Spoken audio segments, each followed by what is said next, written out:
ये जो चैप्टर है एक मिनट हो गया મોઢું તો દેખાવું જોઈએ તારી દેખાય છે ગવાર પાછળની બેન્ચ પર મૂકું હા કારણ કે તમારું ફેસ નહીં દેખાય ના વાંધો ના અમે નહીં ખાલી ફોન જશે પાછળ અમે આવી જઈશું આ બેન્ચીસ બહુ વધારે આડી છે પાછળ બેન્ચે ધક્કો ના મારતા ને ખાલી પડશે ગાડી મૂકી તો દેખાય દેખાય છે અને આ બેગ છે ને અહીંયા નીચે મૂકી દે એટલે પડે તો આના ઉપર પડે.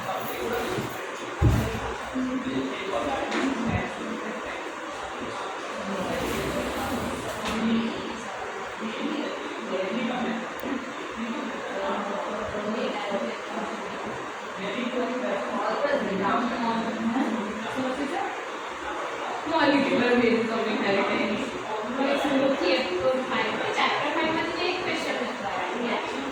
जो मैंने बताया आयन पे लगा मैन मैं जो आयन पे लगा था ना कोई नहीं करता आया ज़्यादा रखते थे ना ज़्यादा ही तो शायद मतलब ये नहीं था तो यार नहीं हमने बोलेंगे सर जो અહીંયા આયાથી તો એક સેકન્ડ ક્યાંથી ચાલુ કરવા રહી અહીંયાથી લઈને અહીંયા જેટલા બી આયન બેસે ને બધું કર્યા તો કરે આટલું કર્યા પછી બી લઈને આવ્યું તો 50 પ્લસ ઘરે ગણો તો શું કરી એને ખબર પડતી 50 પ્લસ થાય છે ઘરે ગણો તો અને બોર્ડ વાળે ખાલી 24 પણ અંદર તમને જે કન્ટેન્ટ લખ્યું છે એ કન્ટેન્ટના અંદર સ્ટ્રેન્થ છે કે નહીં સર એક પેજમાં આન્સર છે 2 માર્ક્સનો બે સપ્લિમેન્ટ એક્સ્ટ્રા લીધી હતી 3 માર્ક્સનો અડધો પેજ એક પેજ અને પાછળનો એક અડધો પેજ એવી રીતે કરી પોતાને દીધી બની બાયોલોજી કેન્સર વાળું સર કેટલું મોટું લખ્યું છે બધું જ ડિટેલિંગમાં લખ્યું 4 માર્ક્સ કેમ ગઈ એમસીક્યુઝ માં બી લખ્યું 21 માર્ક્સ એમસીક્યુ ના લાગ્યું इतना करने के बाद भी नहीं एमसीक्यू अगर आपको पर्टिकुलर मार्क्स के राइट हो रहे हैं फिर आप कंफर्म हो कि पर्टिकुलर मार्क्स के आपने एमसीक्यू राइट नहीं किया अच्छी को तो मैं बोली और आज चेरी का मेरे साथ ही झूठ हुआ है इसके 29 एमसीक्यू राइट और दिए कितने पेपर रिजेक्ट किए नहीं अभी नहीं अभी क्या होगा इसके प्रॉब्लम क्या होगा क्योंकि हमें इंप्रूवमेंट देती है वो उनकी डेट नक्की नहीं होती वो जब मिलेगी तो जाना पड़ेगा और वो यहाँ तो होता नहीं है तो फिर वही प्रॉब्लम हो जाएगी हमारे साथ कि हमें आगे की तैयारी करनी है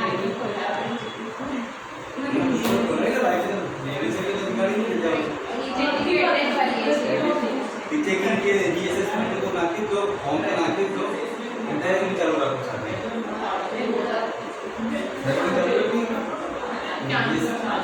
बढ़ाना पड़ेगा चलो देखो वीडियो काट कर दे जो हाँ ये चालू है ना? मॉलिक्यूलर बेसिस चालू है मॉलिक्यूलर बेसिस ऑफ इनहेरिटेंस તમે લોકોને आप लोगों को कितना पता है इसके बारे में कि चैप्टर के अंदर क्या है जेनेटिक्स છે ને એકદમ ઓછું જાવ पूछो जाओ हाँ બાકી ચેપ્ટર્સ તો અમે થિયરી ટાઈપ વાંચી જ આ ચેપ્ટરના અંદર અથવા તમારા જેનેટિક્સના અંદર તમને સૌથી પહેલા જેનેટિક જે મટીરિયલ છે એના સ્ટ્રક્ચર વિશે છે એના વિશે બતાવવામાં આવે છે જેનેટિક મટીરિયલનું સ્ટ્રક્ચર કેવું છે અને પેરેન્ટ નામની मैं गुजराती में बोल रहा हूँ पेरेंट्स के जो सेल्स रहते हैं या पेरेंट्स के अंदर कौन सी ऐसी इन्फॉर्मेशन है जो उनके डॉटर सेल्स में ट्रांसफर होती है इस कंसेप्ट के बेस पर ये पूरा काम करते हैं कि मैटर नहीं तो पेरेंट्स से उनके डॉटर सेल्स के अंदर डॉटर सेल्स बनते हैं पेरेंट सेल में से डॉटर सेल बनते हैं इतना कंफर्म है अब ये पूरा चैप्टर इस बात को बताता है कि जो डॉटर होती है वो पेरेंट्स के कंपैरिजन में थोड़े से सिमिलर दिखाई देते हैं सिमिलर दिखाई देते हैं तो कुछ ना कुछ इनके अंदर कॉमन चीज होनी चाहिए जो पेरेंट्स से यहाँ पर ट्रांसमिट हुई है ठीक और ये ट्रांसमिशन का जो मॉलिक्यूल है या जो भी सब्सटेंस है यहाँ पर सब्सटेंस को ढूंढते ढूंढते लास्ट तक पहुंचेंगे कि उस स्ट्रक्चर जो है या वो सब्सटेंस डीएनए नाम का मॉलिक्यूल रहा होगा लेकिन जब ये ढूंढते जाते हैं तब इन्हें खाली डीएनए नहीं मिलता है, और मॉलिक्यूल मिलता है जिसका नाम है आरएनए। लेकिन ये आरएनए बहुत ही स्मॉल ऑर्गेनिजम्स के अंदर पाया जाता है, बिगर साइज के कॉम्प्लेक्स बॉडी स्ट्रक्चर रखने वाले ऑर्गेनिजम्स के अंदर नहीं पाया जाता है। तो अब इतना हमें पता है कि आज के टाइम में, मॉडर्न टाइम में हमें पता है कि ये मॉलिक्यूल है, लेकिन उस टाइम पर पता नहीं था। स्टार्टिंग में आपका जो इंट्रोडक्शन का पोर्शन है वो इसके स्ट्रक्चर की बात करता है। सबसे पहले वो इसे स्ट्रक्चर को, मॉलिक्यूलर स्ट्रक्चर को समझाने की ट्राई करता है। स्टार्टिंग के 2 पेज जो है खाली आपके डीएनए के स्ट्रक्चर को समझाते हैं। देन उसके बाद में कहानी आपको शुरू होती है रिसर्च के बारे में, या उसकी सीकिंग, सर्चिंग या डिस्कवरी, ढूंढते हैं ऐसा कौन सा मॉलिक्यूल था वो, इसमें कितने साइंटिस्ट थे, उन साइंटिस्ट का रोल पूरा बताया गया है, उन साइंटिस्ट के डेट एंड टाइमिंग, उन्होंने कौन सा कंट्रीब्यूशन किया था उसके बारे में बताया है। अभी हम फिलहाल डीएनए स्ट्रक्चर के बारे में देखते हैं। जब एक बार स्ट्रक्चर पूरा हो जाता है, क्योंकि ये सर्चिंग वाली जो एक्सपेरिमेंट है, 5 एक्सपेरिमेंट के आसपास है, जो इस बात को प्रूव करते हैं कि हाँ जो भी चीज़ यहाँ से ट्रांसफर हो रही है, स्टार्टिंग में स्ट्रक्चर बता दिया, उनके एक्सपेरिमेंट के बाद में ये साइंटिस्ट के एक्सपेरिमेंट्स क्यों कर रहे हैं। कई सारे साइंटिस्टों ने अलग अलग समय में, कभी 100 से 150 साल लग गए थे डीएनए तक पहुंचने के लिए। खाली इतना मालूम पड़ा था, मेंडल के यहाँ से कहानी शुरू होती है कि मेंडल ने अपने एक्सपेरिमेंट से बताया था कि कोई चीज़ जो है वो ट्रांसफर हो रही है एक जनरेशन से दूसरे जनरेशन के अंदर, लेकिन उसे ये पता नहीं है कि वो क्या है, उसकी केमिस्ट्री क्या है, उसका मॉलिक्यूल कैसा दिखता है, उसके बारे में उसको आइडिया लगाने के लिए। आपका प्रीवियस वाला चैप्टर है, इससे पहले वाला चैप्टर है।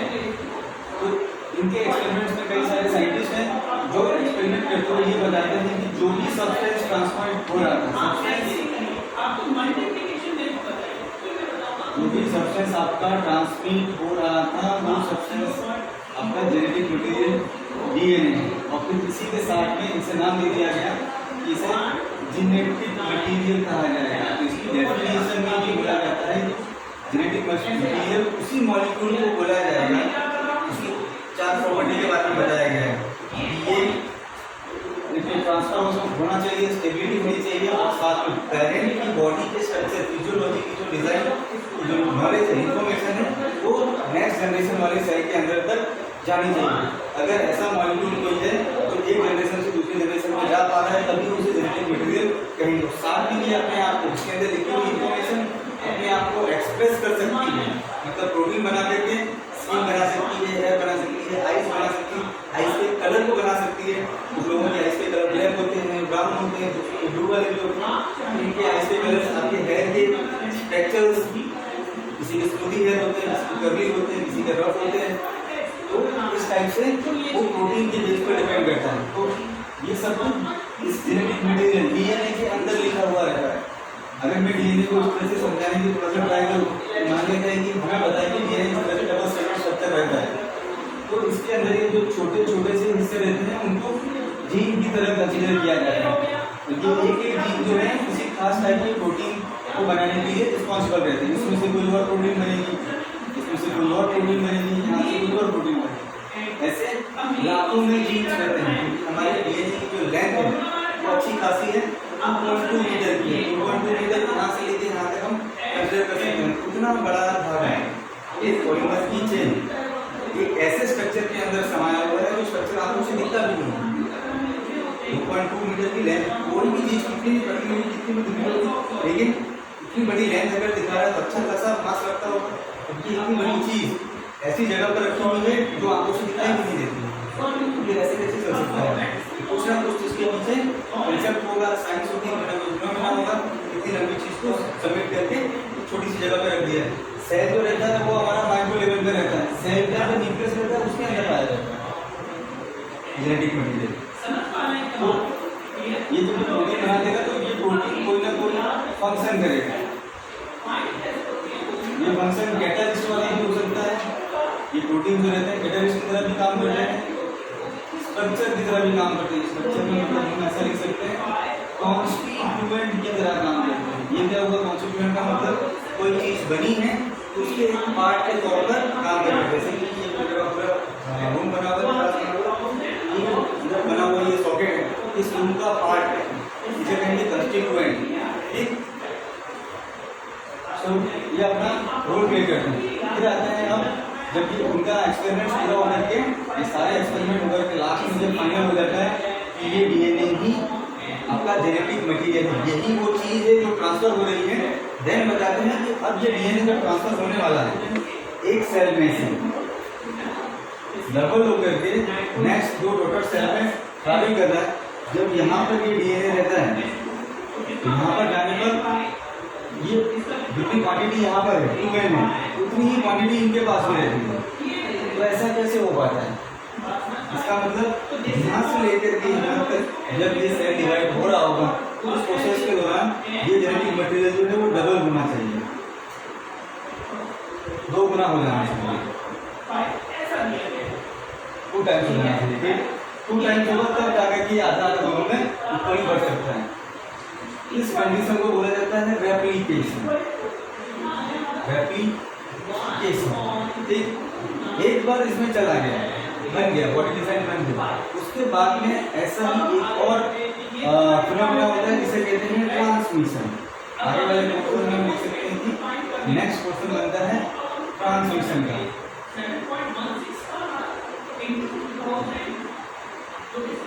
नहीं, ट्रांसमिशन नहीं, ट्रांसमिशन में तो टॉपिक में आ जाएगा ट्रांसक्रिप्शन।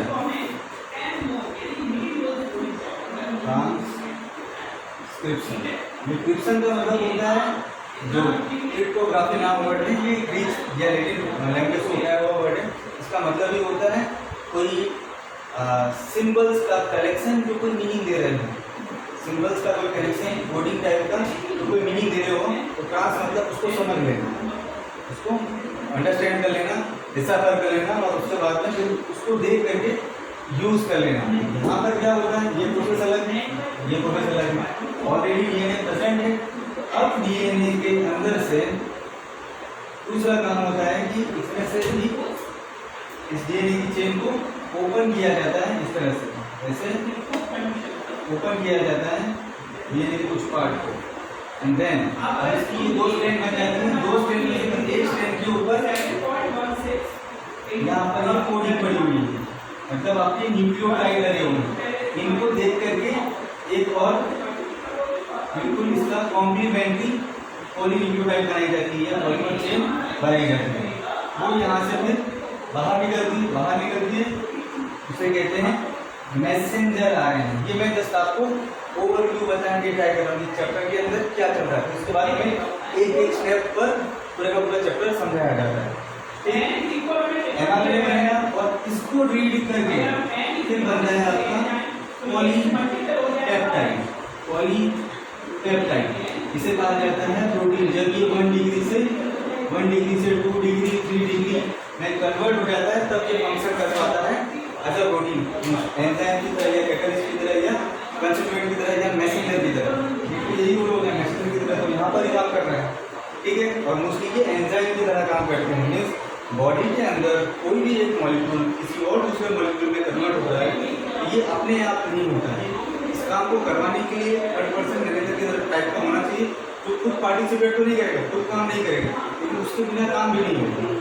उनको कहते हैं एंजाइम, और वो सारे एंजाइम ऑलमोस्ट प्रोटीन के ही बने होते हैं। लेकिन एक ही एंजाइम में जो प्रोटीन का नहीं बना हुआ है, और वो है आपका आरएनए, रिबोसोमल आरएनए, इसको राइबोसाइम भी कहते हैं। ये 1 मार्क का एमसीक्यू होता है। ऐसा कौन सा एंजाइम है जो कि नॉन प्रोटीन वाला है, आरएनए, ठीक।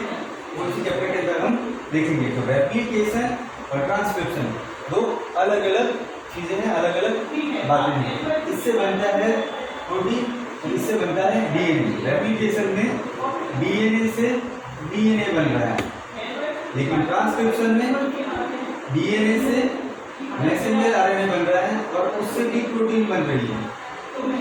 और ये प्रोटीन कोई कैरेक्टर एक्सप्रेस करेगी, यही है पूरा चैप्टर, कैरेक्टर एक्सप्रेसिंग।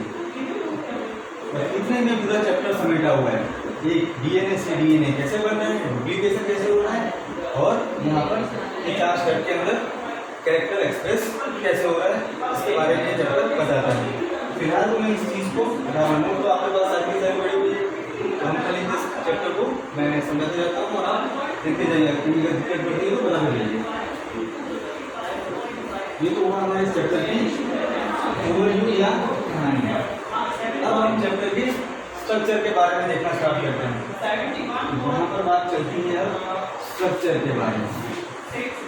स्टार्टिंग में आपके दो पेजेज जो है वो जेनेटिक मटेरियल के स्ट्रक्चर को समझाते हैं।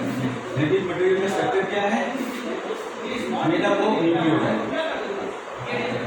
मेड अप ऑफ न्यूक्लियोटाइड्स, इसलिए इसे भी कहा जाता है पॉली न्यूक्लियोटाइड। एक तरह का ये क्या हो जाएगा केमिस्ट्री के हिसाब से पॉलीमर मॉलिक्यूल हो जाएगा या पॉलीमर चेन बोल सकते हैं। कई सारे एक जैसे स्ट्रक्चर अगर मिलते जाते हैं तो ये चेन बनती है, उसे पॉलीमर कहते हैं। पॉलीमर भी दो टाइप के होते हैं, होमोपॉलीमर और हेटेरोपॉलीमर। होमो मतलब क्या? इसमें जो एक स्ट्रक्चर होगा जब सेम टू सेम वही स्ट्रक्चर बार बार रिपीट होता है, सेम स्ट्रक्चर बार बार रिपीट होता है और ये चेन बनती जाती है, तो उसे कहते हैं होमोपॉलीमर। जिसमें अलग अलग स्मॉल स्ट्रक्चर यूनिट्स जुड़ते हैं और चेन बनाते हैं, तो उसे कहते हैं हेटेरोपॉलीमर। तो हमारा डीएनए कौन से टाइप का होगा? हम सीखेंगे कैसे। हाँ वो सेम ही है, लेकिन यहाँ पर सबसे ज़्यादा जोर किस पे दिया जाता है? नाइट्रोजनस बेस के ऊपर ध्यान दिया जाता है। कितने नाइट्रोजनस बेस हैं हमारे पास में? Nitrogenous base adenine, guanine, thymine, cytosine, 4 अलग टाइप के होते हैं।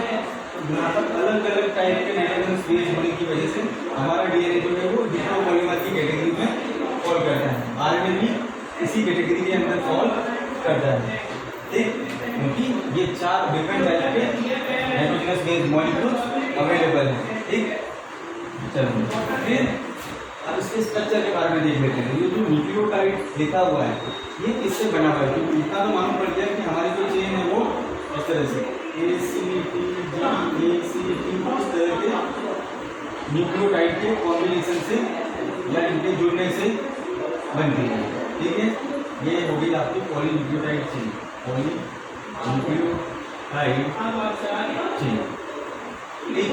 ये एक स्ट्रक्चर को बोला जाएगा न्यूक्लियोटाइड, दूसरे वाले को बोला जाएगा न्यूक्लियोटाइड। इनको ACTG को लिखते हैं, और नाम भी लिखते हैं क्योंकि यही इनके बीच में सेपरेशन डिफरेंस है। बाकी लगभग पूरा स्ट्रक्चर सबके अंदर सेम ही रहता है। जैसे कि मेजर इनके स्ट्रक्चर में ये न्यूक्लियोटाइड के स्ट्रक्चर के अंदर क्या क्या होता है? एक होता है आपके पास में सेंटर में शुगर रहती है, ठीक। इस शुगर के नंबरिंग अगर देखते हैं तो नंबरिंग बनाने जाते हैं तो नंबरिंग होती है कुछ जैसे 1 2 3 4, 5 कार्बन की होती है। 5वां कार्बन कहाँ रहेगा? रिंग के बाहर। 5वां कार्बन कहाँ रहेगा? रिंग के बाहर। ये 5th कार्बन है, ये हो गया CH2OH। ये जितने कॉर्नर्स हैं वो एक कार्बन है। क्या करना है? कार्बन मेमोरी को शायद क्या बहुत ज़्यादा नाम है, बंद हो जाएगा अपना। खाली सबमिट करना है उन लोगों को, क्या लेक्चर लेने जा नहीं पाऊंगा ना, चल रहा है। मैं कर दूं मेरे को? आना हो गया लेक्चर। तो ये 5 कार्बन की आपकी रिंग, ठीक। इसमें 5वां कार्बन कहाँ है? रिंग के बाहर, फिर से MC। और इसको क्या कहा जाता है? इसे केमिस्ट्री के हिसाब से इसका नाम कहा जाता है फ्यूरान रिंग। Furan ring. और रियल में इसे क्या कहा जाता है? तो रिबोज शुगर कहते हैं। क्या? राइबोज शुगर या रिबोज शुगर, ठीक। ये इसका मेन बीच का पार्ट है। इसके साइड में यहाँ पे फर्स्ट लोकेशन पर लगा रहता है क्या? फर्स्ट लोकेशन पर फर्स्ट कार्बन पे क्या लगा रहता है? ये क्या है? ये क्या है? आपने इतना सब कुछ देखा था, आप ये नहीं बता पा रहे, मैं बोल रहा हूँ यही 2 मिनट के अंदर।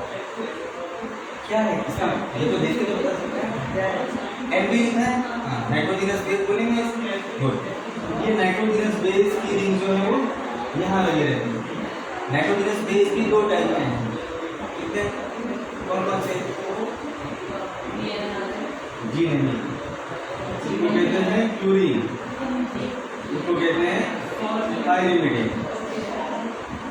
याद आया कुछ? क्यूरीन है पायरिमिडिन। एंड देन इस लोकेशन पर, फिफ्थ वाली लोकेशन पर, यहाँ पर इस OH में से H रिमूव हो जाता है और यहाँ पर फॉस्फेट आयन लग जाते हैं, 3 फॉस्फेट आयन लगे रहते हैं, ठीक। इस पूरे स्ट्रक्चर को कहा जाता है न्यूक्लियोटाइड। ये हो गया आपका फॉस्फेट वाला पोर्शन, ये हो गया आपका नाइट्रोजनस वाला पोर्शन, ये हो गया आपका शुगर रिंग। इन तीनों के मिलने से पूरा एक न्यूक्लियोटाइड बनता है, ठीक।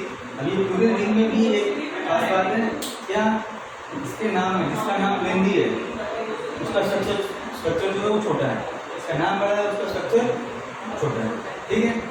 पिरामिड है तो इसके अंदर एक ही रिंग रहती है ऐसी, बेंजीन जैसी, हाँ। यहाँ पे नाइट्रोजन रहता है, यहाँ पर एक नाइट्रोजन रहता है, बाकी जगह बॉन्ड जो है वो बैलेंस कर दिए जाते हैं अल्टरनेट वे में, और इस तरह से रिंग पूरी हो जाती है। तो ये पिरामिड हो गई। पिरामिड वाले केस के अंदर ऐसी 2 रिंग होती है, नाइट्रोजन नाइट्रोजन नाइट्रोजन, और एक छोटी सी रिंग रहती है ये वाली, इसे कहते हैं क्यूरीन। तो आपके क्यूरीन के अंदर आते हैं एडेनाइन और गुआनिन, एडेनाइन एंड गुआनिन। इसके अंदर आते हैं आपके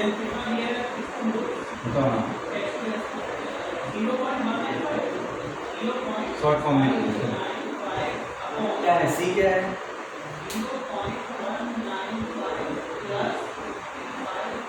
तो बराबर चेक किया है। चैप्टर 5 के क्वेश्चन तो थे, पहली बात तो थे नहीं, मतलब 1-2 होंगे, बट वो हमने अटेंड भी नहीं किए, क्योंकि वो चैप्टर 5 प्रॉपर आता है, चैप्टर 4-5 हमने इतने अटेंड भी नहीं किए, इसलिए तो आपको जेनेटिक्स से बोला। एक बार लाइफ में एक्सक्यूज से आपका काम नहीं चल पाएगा, आपको रियलिटी फेस करनी पड़ेगी। लाखों लोग निकल गए, हम रह गए, मतलब कमी हमारे अंदर वहाँ पर नहीं है, वहाँ पर फेल करने नहीं बैठे रहते, चेक करने नहीं गए, क्लियरली बोलते हैं बच्चे ने कुछ लिखा है दे दो मार्क्स, निकालो उसको पास करके उसी तरह से, ताकि उसके लाइफ को कोई रियलिटी दिखा दीजिए, अपने हाथ से हाथ गंदे मत करो, अगर कुछ लिखा है आप मार्क्स देकर किसी तरह से निकालो। पर बहुत ही ज़्यादा भी पूरा लिखा होगा तभी केस लिखा होगा, अदरवाइज नहीं करते ऐसे। थोड़ी सी अपनी सोच, अपने विचारों को थोड़ा सा बदलो तो बड़े फायदे में रहोगे। C for cytosine, U for uracil, E for thymine. बहुत बढ़िया, ये आपके हो गए क्यूरीन एंड पिरामिडिन। ये एक मार्क के क्वेश्चन हो गए, ठीक है। और मुझे ये बताओ कि आपके पास में जो डीएनए रहता है और आरएनए रहता है, तो इन तीनों में से कौन से वाले दो इसके पास रहते हैं, कौन से वाले दो इसके पास रहते हैं? इसके पास एजी होगा, ओके, डीएनए में एजी होगा, हाँ, और इनके पास पीसी होगा, पीसी, पीसी, ओके, पीसी होगा, और यू ये के पास यूपी होगा, ओके,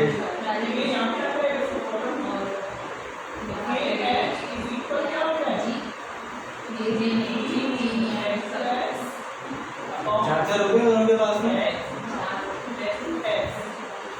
अच्छी बहुत कंफ्यूजन में अच्छे से कब याद रखना, एक्स्ट्रा टाइम नहीं है अपने पास में, यहाँ पे कर रहे हैं, कोशिश करना अपने फ्रेंड को बोलते रहना, तो हो सकता है कि घर पे जाके ना पढ़ना पड़े, थोड़ी सी जानकारी यहीं पे रिटेन हो जाए तो अच्छा है, यहीं पे याद रह जाए तो अच्छी बात है। दोनों के अंदर ये दोनों पाए जाते हैं, क्यूरीन दोनों के अंदर पाए जाते हैं, एजी और एजी दोनों के अंदर। सी साइटोसिन भी इसके अंदर, एजीसी ये दोनों के अंदर कॉमन है। ठीक, अलग क्या है, इसके अंदर है थायमिन और इसके अंदर है यूरेसिल, इसका डिफरेंस है खाली एक ही वर्ड का। हाँ एक ही वर्ड का डिफरेंस। MCQ आया था AGC कॉमन है और TU સર આના પર MCQ આયા હતા કે અગર થાઇમિન આટલું હોય પછી हाँ એને चार का फूल કહેવાય, चार का फूल પર પૂછેલું હતું એમસી યાદ સના વાંચી તે આવડી એરવી ચાર का નામ નો સાયન્ટિસ્ટ છે, એને બતાવ્યું હતું કે આ બધા જે છે DNA માં AGCT હા. અને RNA માં AGCU હા TU આ કેટલું કે હવે ફરીથી આમાંથી પૂછાશે કે આમાંથી કેટલા પ્યુરિન છે અને કેટલા પેરિમેડિન છે, તો બતાવો કેટલા છે આના સામે આજે આમાંથી કેટલા પ્યુરિન છે કેટલા પેરિમેડિન છે, બે પેરિમેડિન સેમ એક છે સેમ છે કયા કયા છે આયા ના હોય તો હવે તો કયા કયા છે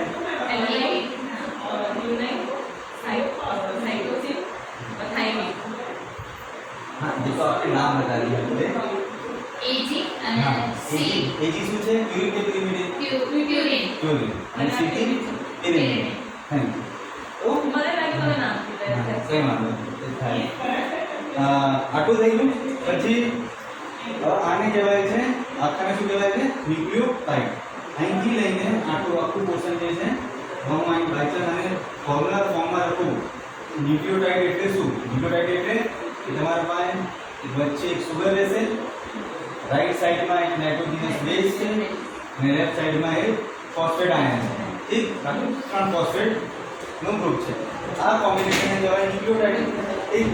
આના જ ઉપરથી એક બીજી વસ્તુ છે જેને કહેવાય છે સેમ નામ ન્યુક્લિયોસાઇડ કહેવાય, શું કહેવાય न्यूक्लियोसाइड, और अब इन दोनों के बीच में डिफरेंस क्या है,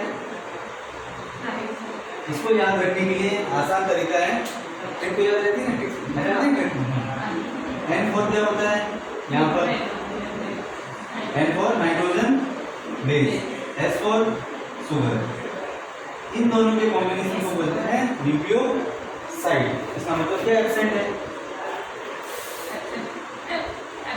हाँ इन तीनों में से क्या एब्सेंट है इसके अंदर, PPP ठीक है चलो, तो ये हो गया आपका नाइट्रोजनस बेस प्लस शुगर का कॉम्बिनेशन होगा तो उन्हें कहेंगे न्यूक्लियोसाइड, ठीक, ये इनके बीच का डिफरेंस है, ठीक। अब इनके ऊपर से नाम भी, इन चारों के पांचों के नाम के बेस पर दोनों के नाम भी, ठीक है, तो अब उन नामों को देखो,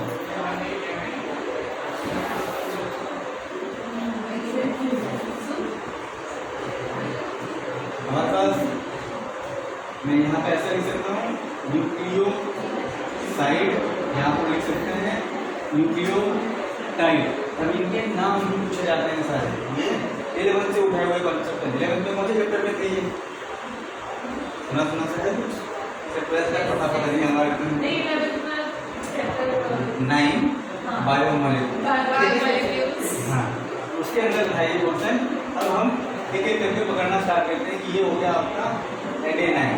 अगर एडेनाइन नाम का ये कौन है, नाइट्रोजनस बेस, नाइट्रोजनस बेस के आधार पर, नाइट्रोजनस बेस के आधार पर इन दोनों के नाम लिखे जाते हैं।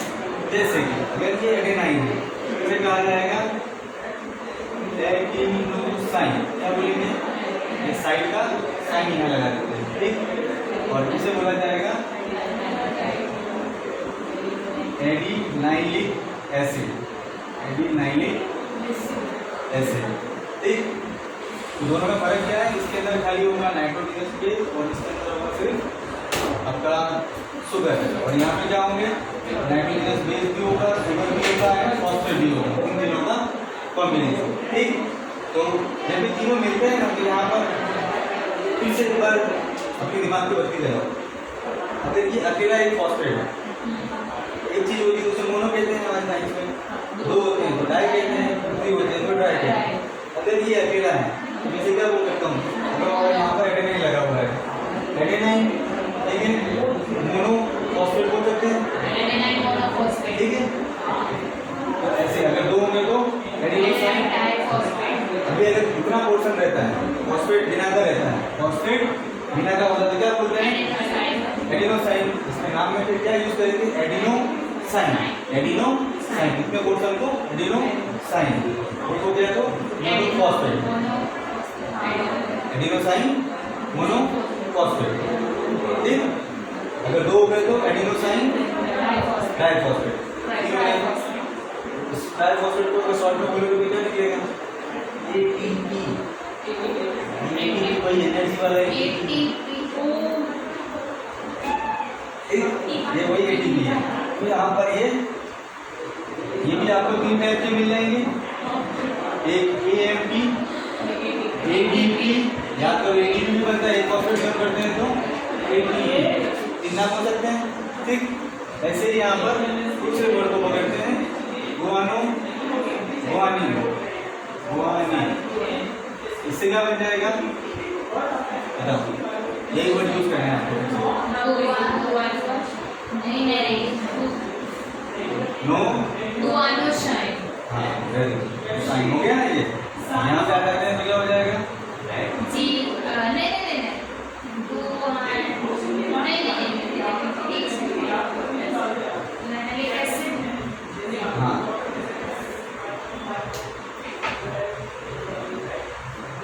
यहाँ पे डिलीट वर्ड यूज कर लेते हैं, वर्ड डिलीट, तो इसमें भी 3 मिल जाएंगे, जीएमपी, जीडीपी और जीडीपी। अगर इनका फुल फॉर्म कोई पूछ ले, सच बताऊं मेरे को ये एडीपी अभी समझ में आ रहा है, अभी समझ में आ रहा है, लिटरली अभी समझ। कोई बात नहीं, हो जाता है। कौन से स्कूल में थे? अर्पण। अगर इनके नाम कोई नाम लिखने के बोला जाए तो क्या नाम हो जाएगा? गुआनो साइन, हाँ मोनोफॉस्फेट, हाँ। और ऐसे ही यहाँ पर डाई और ट्राई, हाँ phosphate and try phosphate. Data इतना सारा ना, कुछ सरकारी में बहुत स्पीड में लिखना पड़ रहा है, जैसे हैंडराइटिंग भी खराब होती है, हमको समझ आ रहा है। ठीक। गुआनो साइन मोनो डाई ट्राई, ठीक। एक अगर पूछा जाए कि दोनों चीजें एक ही हैं, अगर गुआनिलिक एसिड लिखा हो और ऐसा लिखा हो तब भी ये दोनों सेम ही न्यूक्लियोटाइड ही कहा जाएगा। ये वाला पढ़ लीजिए तो चलेगा। हाँ चल जाएगा, अगर इसके ऊपर से भी क्वेश्चन आएगा। इसका हमको डिफरेंस निकले पूछ ले तो ये लिख दे तो चलेगा। हाँ इसका डिफरेंस बिटवीन, हाँ इन दोनों में लिख सकते हैं बिल्कुल, एग्जांपल के साथ ऐसे लिख के चले जाओ। न्यूक्लियोटाइड और न्यूक्लियोसाइड हाँ। पूछेंगे नहीं मे बी। हाँ मे भी पूछ लिया तो मान लिख सकते हैं, नहीं मान तो लिख सकते हैं। चलो फिर आते हैं आपके CUT के ऊपर। CUT हाँ सी क्या है?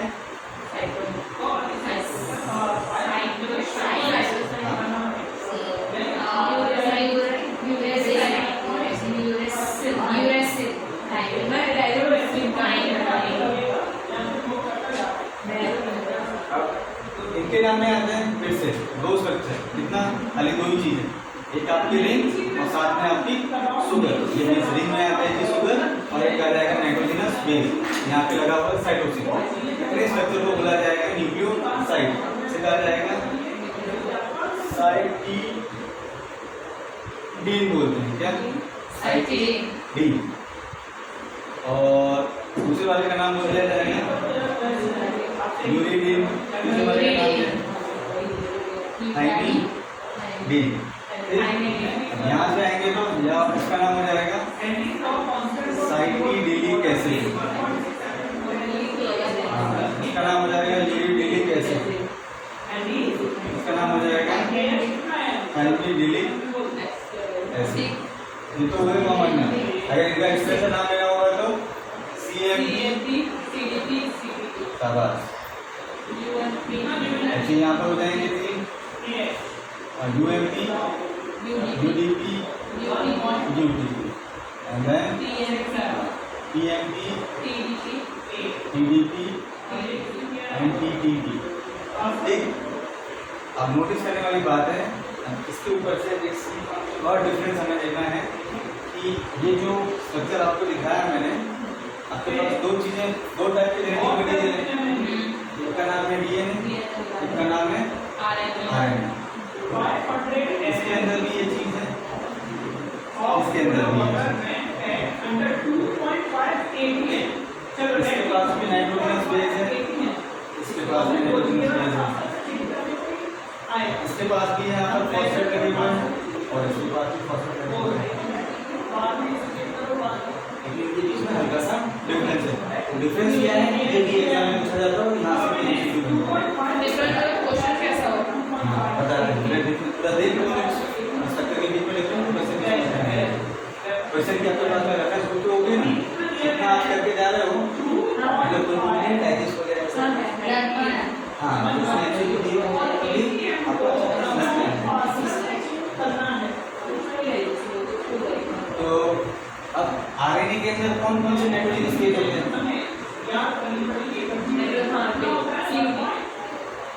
कौन से होते हैं? 4। AGCU, हाँ AGCU। उसमें कौन से होते हैं? AGCT। बस दोनों के बीच का पहला डिफरेंस क्या हो गया? RNA में क्या होता है? Colour different. नहीं स्ट्रक्चर के अंदर डिफरेंस क्या होता है? DNA के स्ट्रक्चर में थाइमिन होता है और हाँ इसमें यूरोसिल। एक डिफरेंस